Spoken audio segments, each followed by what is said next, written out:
often there's a component of religiosity that goes along Hmm. with it as well. So I'm having problems with my husband or my wife, and my partner is cheating on me, or, I think my husband may be gay, right? And so now we're going to sit down and talk about it with our pastor. Hmm. What are your feelings about that? Is that a reasonable substitute? Because I don't know, and I don't know enough about pastors. I've never gone to a pastor for counseling, but I don't know if they're trained as therapists. Are they? They are not. And that's why they're called pastors and not therapists. You see that difference, right? And so, Unless they are a trained therapist and also a pastor, which there are. and that does happen, and Yeah, that does happen, right? yeah. And so that also lets you know that there is a distinction there, and I don't know that people always make that. So whenever you go to a faith-based practitioner, the key idea is that it's faith-based. And so solutions offered, support offered, viewpoints offered on whatever you're coming to that person with are going to be rooted in the kind of dogmatic faith that they represent. And that's not necessarily the same as having a mental health professional who is trained to think about things from a psychological, non-religious perspective. It's not to say that those two things can't work in tandem. Oftentimes, people can benefit from getting spiritual support through their faith, their faith community, through pastors or other clergy persons in their faith community that act as a real sense of support, because that's central to how that person sees themselves in the world and how they orient themselves. And I think really good. All right. I'm going to say the problematic language. This is biased language. I think really good pastors are ones that recognize where their limitations are. And they say, you know what, I think this is beyond what I'm trained to do and what my focus is and what I want my relationship to be with my constituents. And so I want to refer you to mental health services and recognize that there are some boundaries there. Or The other that pastor what? may just give it up to God. And I don't And say that as any. I no, don't say and that that's to be still no, that disrespectful, very much still but no, like that's you said, very much Mary. still happens. Yeah, right. Yeah, I had I've seen that, and I've seen people that have really been suffering with mental health problems, so more on this diagnosable disorder end of things, people that are in real psychological pain and distress, and have come to believe that if they pray hard enough, if their faith is strong enough, if they are committed enough to their religion, that those problems will be removed or taken from them. And the reality is that that's not how it works. And that's not true. And so people end up kind of actually getting more entrenched in distress and in a way, way worse psychological space than if they would seek mental health services. Just as a side note, you have a lot of air traffic over there. Yeah, well, I do live close to a major airport, so there is a lot. I'm beeping that. A lot of back and forth. I don't even hear it anymore. It's so funny that you would mention it. I did hear that one just then, and the funny part was I thought, is that when Tomas is in? Like I don't even notice anymore. I'm in the flight path of a major airport here. So yeah, but I think this part of the conversation is one we need to continue to have, especially in the Black community, and I also think oftentimes in the Latino community as well, that there gets to be this interference, kind of crosstalk between faith and mental health that really needs to be disentangled and separated a little bit. And I personally, as an advocate of mental health, would ask people to not think about mental health services in such an adversarial way. I think sometimes people assume that the psychologist or licensed mental health professional is going to challenge their religion or challenge their faith or disregard it or disrespect it.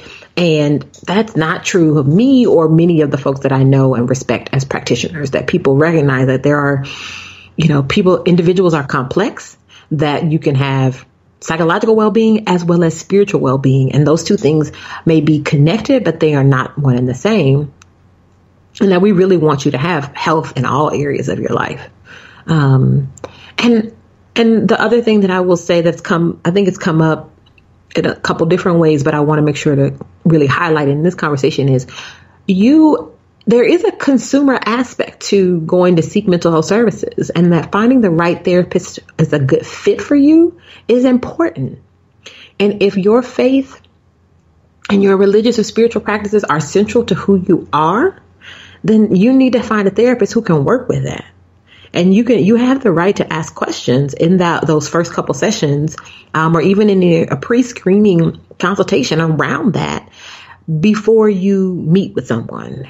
Do your shopping around. And if you feel like the person is not going to respect that, doesn't value that about you, isn't going to be able to help you reconcile those different parts of yourself in the therapeutic work, then maybe you want to keep shopping for another therapist.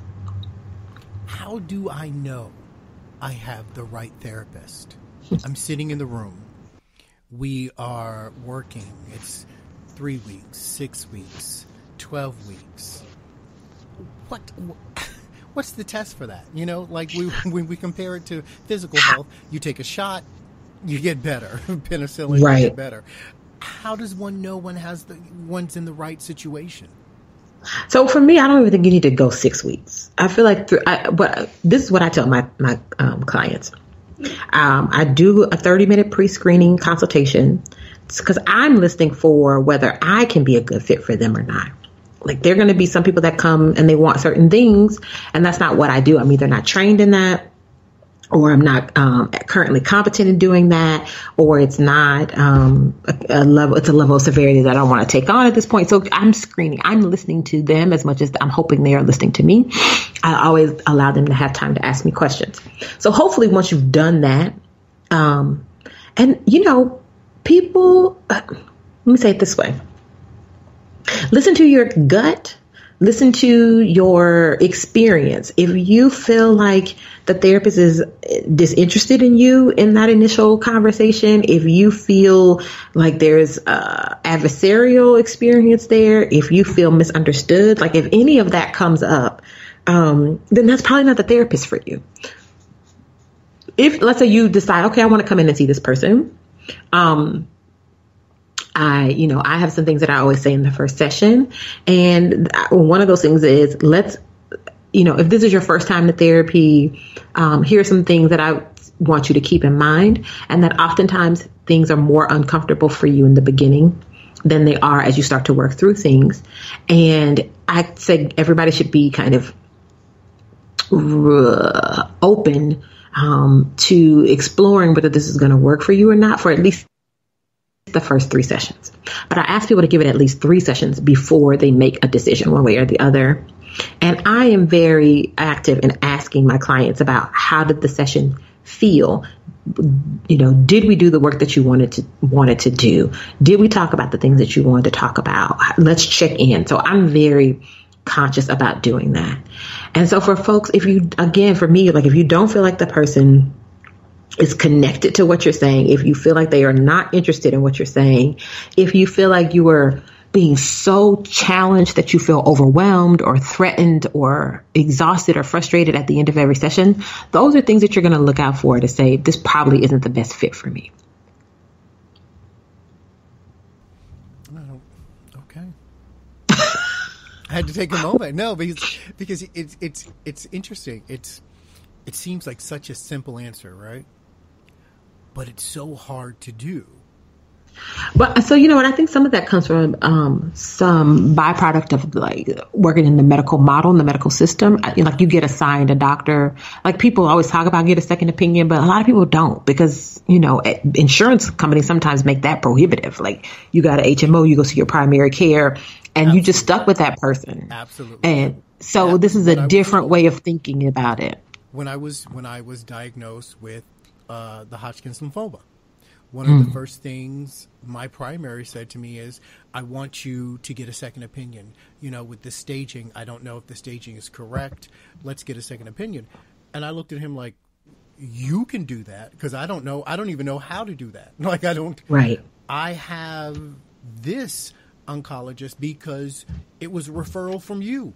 So Right. how does one do like so you're absolutely correct. We're so caught in this mindset of the doctor's going to give us a pill and they're in charge of our mental health and we just tell him or her these are all the things that ail us and they're going to fix it.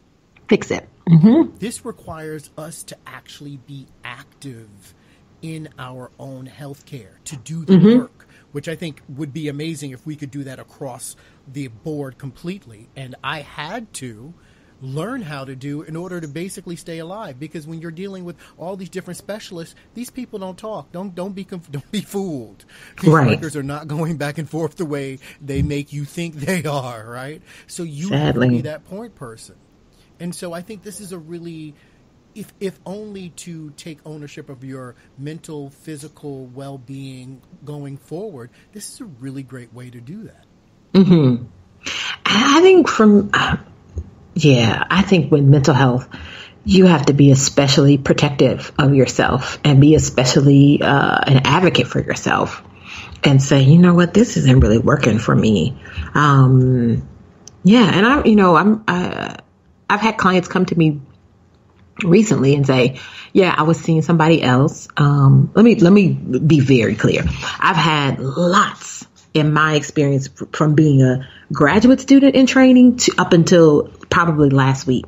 So many Black women come up to me and say, I went to see this white therapist and it just wasn't. I went to see this white therapist and all they said was blah, blah, blah. I went to see this white therapist and I just felt so uncomfortable. I felt so unheard. I felt so pathologized. I felt this, and this. Where can I go to get somebody that I feel like is going to really understand me? On a regular basis, I get people in my life asking me, hey, I know such and such and such Black such and such and such that's looking for therapy. Do you know anybody, or who would you recommend? Right. And I just have like a standard list of folks that I keep in my phone. I copy and paste and send that on. So, and then I have, of recent clients that have gone to see other mental health professionals and said, yeah, that wasn't working for me. This feels completely different. And I always really want to just like support that notion, because if you really are going to do the work of healing, if you're going to do the work of finding your own sense of mental wellness, then you can't play around with that. Like it can't happen in the context of somebody that doesn't make you feel valued, that doesn't make you feel seen and heard. You have to be able to go in and feel like you can be your authentic self. Feel like this is a space where even if the work isn't comfortable, you feel safe in spilling your Dupee Deeps in order to get there. And so if you're not feeling that, then you need to find somebody else. It's really not worth your continual time and energy to stay in that context if you're not getting those needs met. And I know we're running up against time, but I just got to share my Dupee Deep. You're absolutely right. Prior to cancer diagnosis, which I call that as my, how we do BC and AD, well, that's BCAD, right? So prior to that, when I was being my New York City fabulous, I needed a therapist because I was going through some things were happening, and found a therapist, sat down. And for me, it didn't make a difference. Gay, straight, Black, white, whatever. I didn't care. A therapist was a therapist. Right. Keep your core tight. A therapist was a therapist to me, so it didn't make a difference. And I sat down and I went for, I think, maybe 6 sessions. And on the 6th session, I just finally said to this therapist, this is not working for me. This is going to be our last session. And he wanted to know why. And I had done enough work with him, which was one of the things I was working on, being a self-advocate. So I did get some work done, right? I had become self-advocate enough to say to him, it just is not a good fit. The first words out of his mouth were, is it the rate? We can talk about that if you want to. And I ran into my feelings. I'm like, oh, you think I can't afford this? Okay, let me stay in my feelings for a minute because I deserve that, right? Let me help you understand. Right. Let me help you understand. Let me